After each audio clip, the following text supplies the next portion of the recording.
गरीबों की थाली तक राशन दाल पहुंचाने का काम हुआ।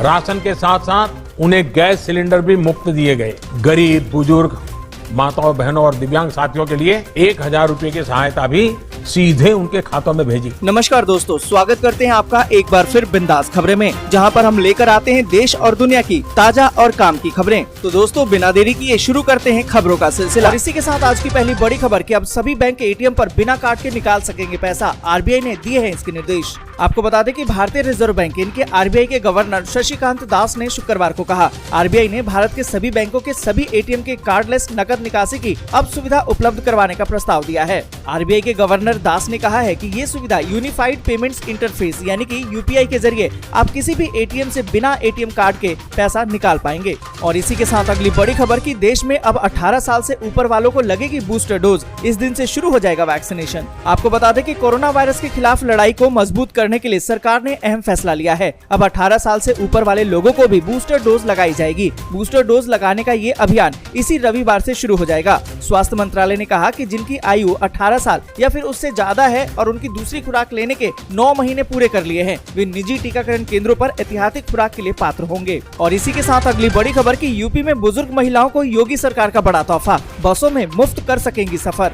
आपको बता दें कि उत्तर प्रदेश में जल्द ही बुजुर्ग महिलाओं को योगी सरकार का बड़ा तोहफा मिलने वाला है। जल्द ही यूपी में 60 साल से ऊपर की महिलाएं यूपी रोडवेज की बस में मुफ्त में यात्रा कर सकेंगी। संकल्प पत्र के मुताबिक वरिष्ठ महिलाओं को रोडवेज की बसों में मुफ्त यात्रा का मौका मिलेगा। और इसी के साथ अगली बड़ी खबर की महंगाई की मार, 400 रुपए किलो तक पहुंच गए नींबू के रेट। हरी सब्जियों ने भी निचोड़ दी है ग्राहकों की जेब। आपको बता दें कि बेशक आम इंसान अपने गिलास में नींबू निचोड़ने की हिम्मत न कर पा रहा हो, लेकिन बाजार में नींबू के साथ साथ हरी सब्जियां भी जरूर ग्राहकों की जेब निचोड़ रही है। जेब को हल्का करने के मामले में प्याज भी पीछे नहीं है। नवरात्र चल रहा है, इसके बावजूद प्याज के दाम बढ़े हुए हैं। एक तो ईंधन के बढ़ते हुए दाम, ऊपर से नवरात्र और रोजों की वजह से कम पैदावार की वजह से नींबू के दाम 350 से लेकर 400 रुपए किलो पर पहुंच चुके हैं। जबकि भिंडी 100 से लेकर 125 रुपए प्रति किलो तक बिक रही है, जबकि करेला 3 दिन में ही 80 रुपए किलो से लेकर 100 रुपए तक पहुंच गया है। और इसी के साथ अगली बड़ी खबर की लोन ऐप कंपनियों की मनमानी पर आरबीआई लगाएगा लगाम। 2 महीने में जारी होगी सख्त गाइडलाइंस। आपको बता दें कि लोन ऐप के जरिए फटाफट लोन देने वाली कंपनियां और उनकी मनमानी पर अब जल्द ही रोक लगने वाली है।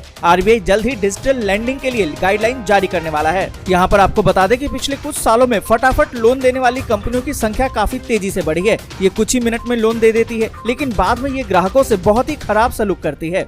और इसी के साथ अगली बड़ी खबर की मुख्यमंत्री योगी आदित्यनाथ का स्पष्ट निर्देश, गरीबों की झोपड़ी, घर या फिर दुकानों पर न चले बुलडोजर। आपको बता दें कि उत्तर प्रदेश में गैंगस्टर माफिया और भू माफिया के खिलाफ कार्रवाई की आड़ में गरीबों के घर झोपड़ी गिराने का मामला संज्ञान में आते ही मुख्यमंत्री योगी आदित्यनाथ ने स्पष्ट निर्देश जारी कर दिया है। उन्होंने अधिकारियों से साफ कह दिया है कि किसी भी गरीब का उत्पीड़न बर्दाश्त नहीं होगा। यहाँ पर आपको बता दें कि जब से योगी सरकार दूसरी बार सत्ता में आई है, माफिया और अवैध कब्जा किए लोगों में सरकार के बुलडोजर का खौफ है। और इसी के साथ अगली बड़ी खबर के अगले 5 सालों में 20 लाख लोगों को मिलेगा रोजगार। केजरीवाल बोले, देश में हो रहा है पहली बार ऐसा काम। आपको बता दें कि मुख्यमंत्री अरविंद केजरीवाल ने दिल्ली बजट की प्रगति की समीक्षा करने और अगले 5 सालों में 20 लाख नौकरियां मुहैया कराने के लिए योजनाओं के क्रियान्वयन में तेजी लाने के वास्ते शुक्रवार को एक बैठक की। आम आदमी पार्टी की सरकार ने पिछले महीने अपना बजट पेश किया था और उसे रोजगार बजट का नाम दिया था, क्योंकि इसका लक्ष्य अगले 5 सालों में 20 लाख नौकरियां देने का है। और इसी के साथ अगली बड़ी खबर की 10 गुना ज्यादा खतरनाक है एक्सी वेरिएंट। महाराष्ट्र सरकार करवा रही है इसकी जाँच, केंद्र नहीं मानने को है तैयार। आपको बता दें कि कोरोना वायरस के नए वेरिएंट ने एक बार फिर से सभी देशों को फिक्र में डाल दिया है।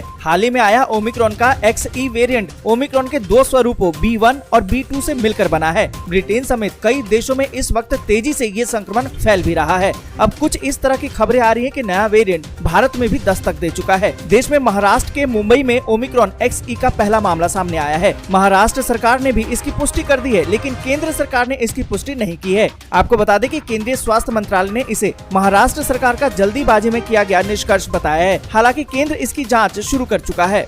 और इसी के साथ अगली बड़ी खबर कि श्रीलंका में अप्रैल तक खत्म हो जाएगा पेट्रोल डीजल। भारत की भेजी मदद भी पड़ रही है कम। आपको बता दें कि श्रीलंका में आर्थिक संकट के बीच हालात इस कदर खराब हो चुके हैं कि दूसरे देशों की मदद भी अब कम पड़ती दिखाई दे रही है। खबर है कि श्रीलंका में इस महीने के अंत तक डीजल की कमी हो सकती है। साथ ही ईंधन खरीदने के लिए भारत की तरफ से जो भेजी गई $500 मिलियन की क्रेडिट लाइन है वो भी खत्म होने की कगार पर है। आपको बता दें कि भारत ने श्रीलंका को ईंधन की खरीदी के लिए फरवरी में $500 मिलियन की क्रेडिट लाइन का विस्तार किया था। यहाँ पर आपको बता दें कि साल 1948 में ब्रिटेन से आजादी मिलने के बाद श्रीलंका सबसे बुरे आर्थिक संकट का सामना कर रहा है। गैस, खाना और जरूरी चीजों की कमी के चलते नागरिक जमकर विरोध प्रदर्शन कर रहे हैं। और इसी के साथ अगली बड़ी खबर की मानवीय गलियारे में शामिल पूर्वी यूक्रेन के ट्रेन पर हमला, 30 लोगों की गई जान। आपको बता दें कि रूस यूक्रेन में जंग रुकने का नाम नहीं ले रहा है। वहीं रूसी सेना ने भी अब यूक्रेन पर हमला तेज कर दिया है। यूक्रेन के राष्ट्रपति जेलेंस्की ने भी रूस पर नए आरोप लगाए हैं। उन्होंने कहा कि कीव के पास बोरोडियांका में स्थिति बुचा की तुलना में और भी बहुत अधिक भयावह है। इस बीच आपको बता दें कि पूर्वी यूक्रेन के ट्रेन स्टेशन पर रूस ने हमला किया है, जिसमें 30 लोगों की जान चली गई है और 100 लोग घायल बताए जा रहे हैं। और इसी के साथ अगली बड़ी खबर की यूक्रेनी सेना के हमलों से बचकर भाग रहे हैं रूसी। यूक्रेन अपना रहे अनोखी तकनीक।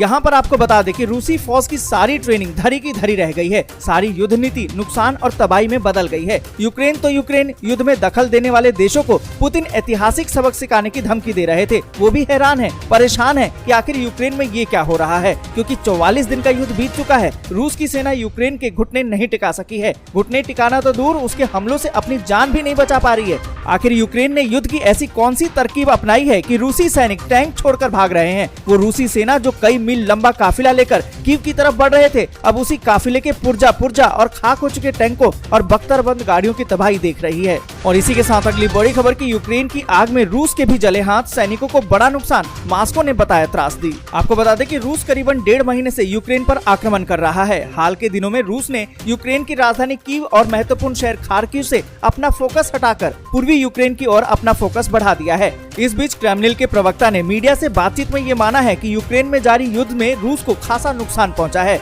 हालांकि उन्होंने इस बात से इनकार कर दिया कि मॉस्को ने कीव में युद्ध अपराध किए हैं। और इन सभी के बीच अगली बड़ी खबर कि रूस ने यूक्रेन पर लगाया बुचा नरसंहार को अंजाम देने का आरोप, कहा कि ये शर्मसार करने वाली घटना। आपको बता दें कि भारत में रूस के दूतावास ने कहा कि मॉस्को यूक्रेन के बुचा में हुई जो हत्या है, दोषियों को कानून के कटघरे में लाने की दृढ़ता से समर्थन करता है। दूतावास ने इस अपराध में यूक्रेन का हाथ होने का आरोप लगाया है। रूसी दूतावास की तरफ से ये टिप्पणी ऐसे समय में आई है जब विदेश मंत्री एस जयशंकर ने बुचा में हुई हत्याओं की कड़ी निंदा की है और कहा है कि भारत इसकी स्वतंत्र रूप से जांच करने की मांग करता है। यूक्रेन के बुचा शहर में बड़े पैमाने पर कब्रें और शव पाए जाने की तस्वीरें सामने आने के बाद से दुनिया भर में आक्रोश पैदा हो गया है। और इन सभी के साथ अगली बड़ी खबर की दुनिया पर मंडरा रहा है परमाणु युद्ध का खतरा, अमेरिका ने किया है रिहर्सल। आपको बता दें कि संयुक्त राष्ट्र मानवाधिकार समिति ने रूस को सस्पेंड कर दिया है। ये बहुत बड़ी बात है। सुरक्षा परिषद के स्थायी सदस्य के साथ ऐसा हो सकता है। इस बीच आपको बता दें कि अमेरिका ने भी खतरनाक हथियारों की इस्तेमाल की प्रैक्टिस शुरू कर दी है। आपको याद ही होगा कि रूस ने कहा था कि अगर ये युद्ध यूक्रेन का साथ किसी भी यूरोपीय देश या बाहरी ताकत ने दिया तो युद्ध रूस की जमीन तक पहुंच गया तो रूस किसी भी तरह से परमाणु हथियारों का प्रयोग करेगा। रूस धमकी दे रहा है और इस बीच अमेरिका ने प्रैक्टिस भी शुरू कर दी है। इसके बीच में कुछ सैटेलाइट तस्वीरें भी सामने आई है जो दुनिया पर मंडरा रहे इस खतरे को देख रही है और इस खतरे को और भी गहरा कर रही है। और इसी के साथ अगली बड़ी खबर की इमरान खान दे सकते हैं एक और सरप्राइज, पाकिस्तान की सियासत में आने वाला है बड़ा ट्विस्ट। आपको बता दें कि इमरान खान को सुप्रीम कोर्ट ने भले ही झटका दिया हो, लेकिन वो अब भी एक बार विपक्ष को सरप्राइज देकर हारी बाजी जीतने की कोशिश कर सकते हैं। दावा किया जा रहा है कि इमरान खान अविश्वास प्रस्ताव से बचने के लिए शाम को ही पीएम पद से इस्तीफा दे सकते हैं। इतना ही नहीं, इमरान के साथ उनकी पार्टी पीटीआई के सभी सांसद और विधायक, मतलब कि पूरी की पूरी पार्टी ही इस्तीफा दे सकती है। और इसके साथ साथ जो विधायक चुनाव तो पीटीआई की टिकट पर जीते लेकिन बाद में इमरान की पार्टी छोड़ दी, ऐसे विधायकों को भी अयोग्य मानकर पार्टी से। आज के लिए बस यहीं तक। वीडियो आपको अच्छी लगी हो तो लाइक और शेयर जरूर कर दें। अगर अभी तक आपने चैनल को सब्सक्राइब नहीं किया है तो सब्सक्राइब जरूर से कर लें।